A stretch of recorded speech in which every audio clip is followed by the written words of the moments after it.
What's happening, everybody? trueeevil here, and we're at day 2 of Blue Protocol's release, and a lot of people have been asking me about ability score. A lot of people have been struggling trying to figure out, how do I get that 4K? How are people almost at 5K?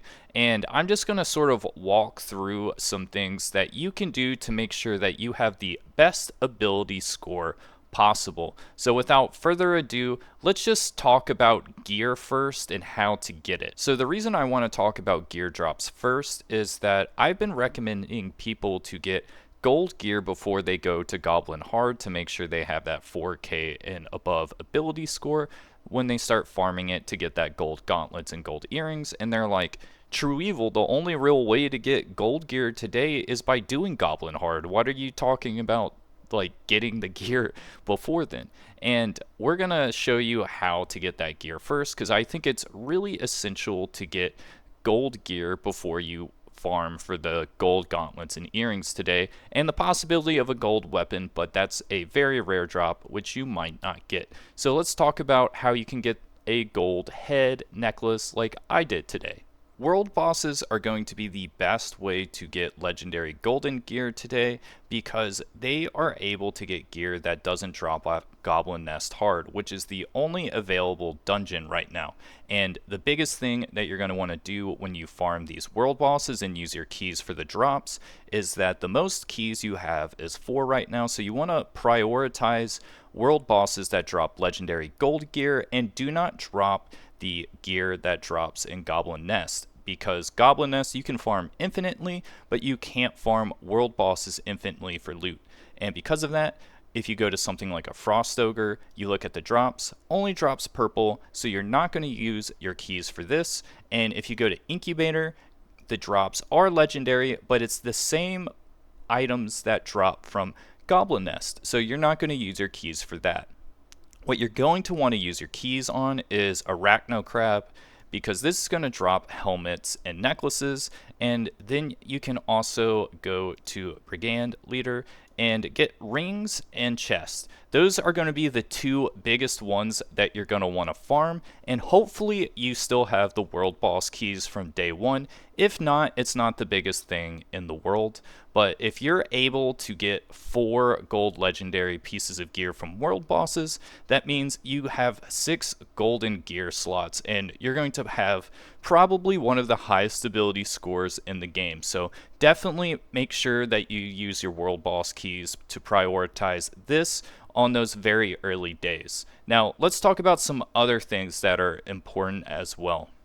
Now, after you farm that gold gear from world bosses, you're going to want to go to Goblin Lair after you finished your quests for today and get all your talent points, and you're going to want to farm this as much as possible. And I really recommend to try to maximize this with a party of friends to get the quickest times possible, because you're going to want to be doing this in about 7 to 9 minutes necessarily, and with random people generally it's going to be about 12 minutes.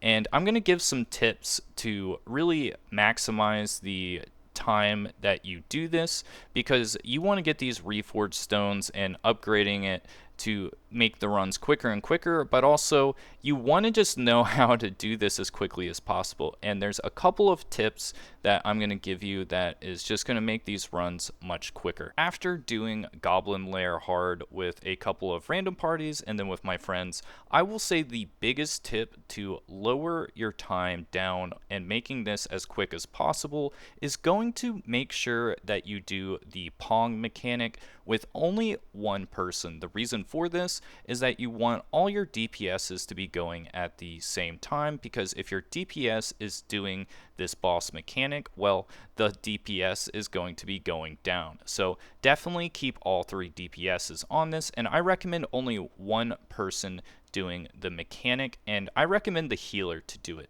And if they do the Phantom Dash, it's just going to be super quick, and as you can see here, we're doing a lot of damage while the mechanic is going. So definitely the biggest tip to make sure that you get those 8-minute times is to just make sure only one person is doing the mechanic, and it better not be a DPS. Now that you've done all the world bosses in the Goblin's Nest hard, you have that legendary gear you want to upgrade, I really recommend using reforged stones and reforging all your gear.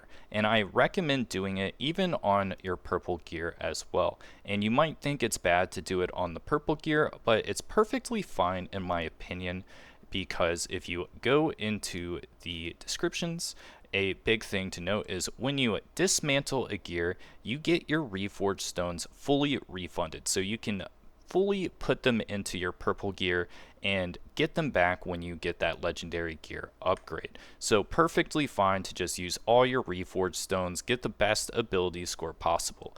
A thing to note though is what I really recommend to do is to, if it's near the end of the perfection rate, I would recommend stopping on the reroll stat once you get one that you really think is going to be the best for your class. For example, I am playing Marksman here, and Mastery is the best thing to have. So I have this Mastery 53, and I'm going to sort of keep this until I get my next upgrade of weapon, because if I reroll this and it's something besides Mastery, it'll most likely be not as good. So going to keep this, and there's a lot of gear you can upgrade, and I would really recommend to get all your gear the best it can be and sort of use those reforged stones that you get from Goblin's Nest and the store today to make the best gear possible. But, you know, I don't think it's the end of the world if you stop because you get bored of Goblin's Nest hard and don't fully upgrade your gear today.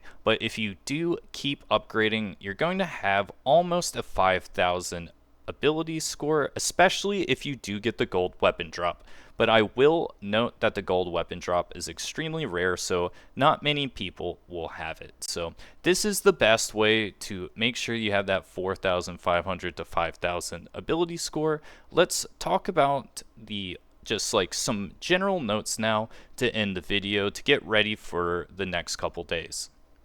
Now that we've talked about the most important things in terms of ability score for today, I just want to throw a really important thing that is going to help you out for the later days to come, which is I do not recommend to level up your life skills on day 2 and wait until you unlock refinement. And the reason for this is that you're going to be needing a lot of resources for refinement, and I think it's really important to have that Luna ore and just like whatever you need for refinement ready to go. So definitely would recommend to save your refill potions and your stamina for getting ready for refinement, because it is going to cost a lot of resources. So definitely save your life skills for that.